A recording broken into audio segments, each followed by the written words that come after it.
Good morning students. आज मैं फिर से आपके सामने हूँ एक नए टॉपिक के साथ और आज का हमारा टॉपिक है प्रेपोजिशंस। तो सबसे पहले हम जानते हैं कि प्रेपोजिशंस होती क्या हैं। प्रेपोजिशंस ऐसे कनेक्टिंग वर्ड्स होते हैं जो किसी भी सेंटेंस के नाउन, प्रोनाउन या फ्रेज को उसी सेंटेंस के दूसरे हिस्से के साथ, दूसरे फ्रेजेस के साथ कनेक्ट करते हैं और पूरे सेंटेंस को एक कंप्लीट सेंस देते हैं। वह जो शब्द होते हैं पर्टिकुलर, वो हमारे होते हैं प्रेपोजिशंस। तो आज हम देखते हैं कुछ प्रेपोजिशंस। आइए, सबसे पहले है हमारा अबव। हिंदी मीनिंग अबव का हमारा होता है ऊपर। एक और प्रेपोजिशन होती है हमारे पास ऑन। इसका हिंदी मीनिंग भी ऊपर ही होता है। ताकि आप दोनों इन दोनों में पजल ना हो, इसीलिए मैं इनका डिफरेंस आपको क्लियर कर देती हूँ एक बार। अब देखिए, जब कोई चीज किसी चीज के ऊपर है, फॉर एग्जाम्पल ये जो कार है ये इस बुक के ऊपर है लेकिन इसको टच नहीं कर रही है, तो वहां हम अबव का यूज करेंगे। लेकिन अगर ये कार इस गाड़ी के ऊपर है और इसको टच कर रही है, तो ऐसे में हम ऑन का यूज करेंगे। देन नेक्स्ट इज बीनेथ और अंडर। इसका हमारा अर्थ होता है, दोनों का हिंदी मीनिंग होता है नीचे, लेकिन इनमें भी एक छोटा सा माइनर सा डिफरेंस होता है। जैसे अबव और ऑन में था, जब कोई चीज किसी के नीचे होती है लेकिन वो उसको टच नहीं करती, ये देखिए the car is under the book, लेकिन ये टच नहीं कर रही है तो हम अंडर का प्रयोग करेंगे।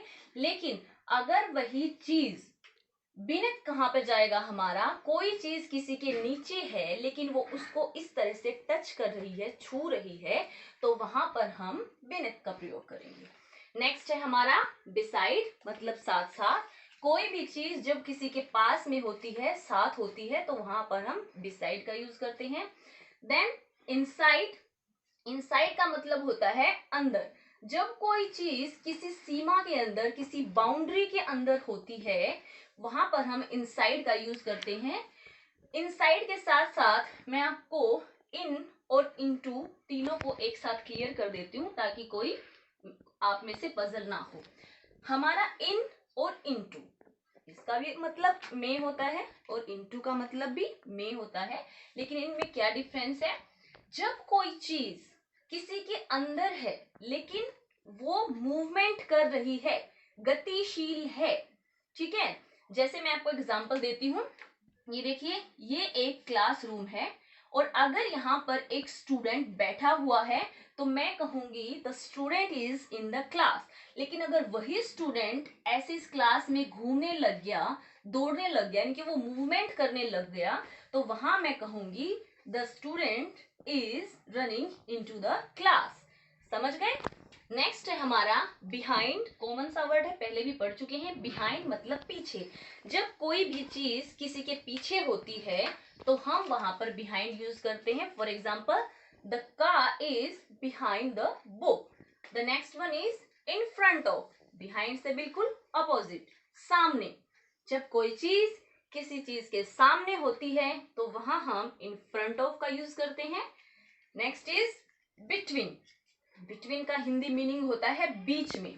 कोई भी चीज जब दो चीजों के बीच में या दो व्यक्तियों के बीच में, कुछ भी कह सकते हैं आप, होती है, लेकिन बात सिर्फ जब दो की हो तो वहां पर हम बिटवीन यूज करते हैं। और इसके साथ एक और प्रेपोजिशन होती है जो मैंने लिखी नहीं है, अमंग। अमंग का यूज हम तब करते हैं जब कोई एक चीज बहुत दो से ज्यादा लोगों के बीच में बटी होती है या उनके बीच में रिलेट करती है। The next is out. जैसा कि नाम से ही पता चलता है, बाहर। जब कोई चीज किसी के बाहर होती है, आउट। ऑन मैं आपको करवा ही चुकी हूँ, ऊपर। जब कोई चीज किसी के ऊपर होती है लेकिन वो उसको टच करती है, ऑन। देन नेक्स्ट हमारा अप डाउन। ये हम अपोजिट में भी कर चुके हैं। अप यानी कि ऊपर, डाउन नीचे। Next near. नियर जो है हमारा बिसाइड से थोड़ा सा मिलता जुलता ही है। इसका अर्थ भी होता है पास में। कोई चीज जब किसी के पास में होती है तो वहां हम नियर का यूज करते हैं। विद। विद होता है के साथ, यानी कि कोई भी काम हम जिस ऑब्जेक्ट के साथ करते हैं या कोई चीज किसी के साथ होती है तो वहां हम विद यूज करते हैं। जैसे कि मैं अगर आपको ये बोर्ड है और इस मार्कर की हेल्प से अगर मैं आपको पढ़ा रही हूँ तो मैं कहूंगी, इस पे लिख रही हूँ, I am writing on this black board with marker. Clear? Next, first and last, ये हम डिस्कस कर भी चुके हैं। फर्स्ट हमारा होता है जो सबसे पहली पोजीशन के लिए पर होता है, और लास्ट हमारा होता है जो सबसे आखिर में आता है। The next is four. Four का हिंदी मीनिंग है हमारा के लिए, यानी कि किसी के लिए जब हम कोई काम करते हैं तो वहां फोर यूज होता है। फोर अदर सेंसेस में भी यूज होता है, जैसे किसी रीजन के लिए, किसी पर्पज के लिए। जैसे मैं अपने दोस्त के घर जाऊं और मैं उसको बोलूं I am coming to your home for you, तो मैंने उसके लिए ये काम किया। या मैं किसी को रिक्वेस्ट करूं डू इट फॉर मी, कि मेरे लिए आप ये काम कर दीजिए। इस तरीके से आई केम फॉर यू, मैं तुम्हारे लिए यहाँ आया। तो इन सारे रीजंस के लिए हम फोर यूज करेंगे। Then next is to.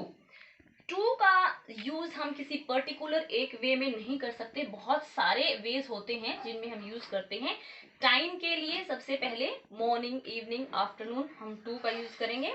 Then किसी प्लेस के लिए, दिल्ली, कैलकाटा, किसी भी प्लेस के लिए हम टू का यूज करेंगे। कोई कोस्ट बतानी है किसी चीज की तो हम टू का यूज करेंगे। किसी फेस्टिवल को हमने बताना है तो फिर हम टू का यूज करेंगे। देन इनटू, ये मैं आपको इनके रिलेट करके मैं आपको बता चुकी हूँ।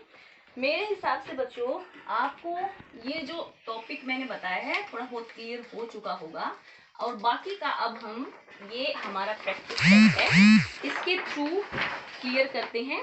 See the first example. देखिए ध्यान से देखो, ये जो बुक है ये बुक इस टेबल के ऊपर है। ऊपर के लिए मैंने इन द सेंस बताया the book is on the table. अगर ऊपर है उसको टच कर रही है तो मैं यहाँ ऑन फील करूंगी।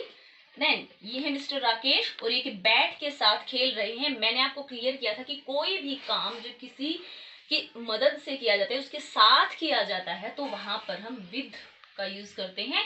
Mister Rakesh is playing with a bat. The next is, ये कुत्ता देखिए ध्यान से, ये पेड़ के पीछे खड़ा हुआ है। तो पीछे की सेंस के लिए मैंने आपको बताया था behind. The dog is standing behind the tree.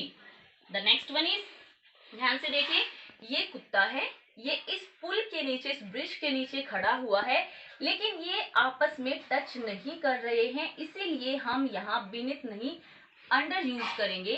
The dog runs under a bridge. The next one is, ये कुत्ता है देखिए, और ये इस घर के सामने खड़ा होकर भौंक रहा है।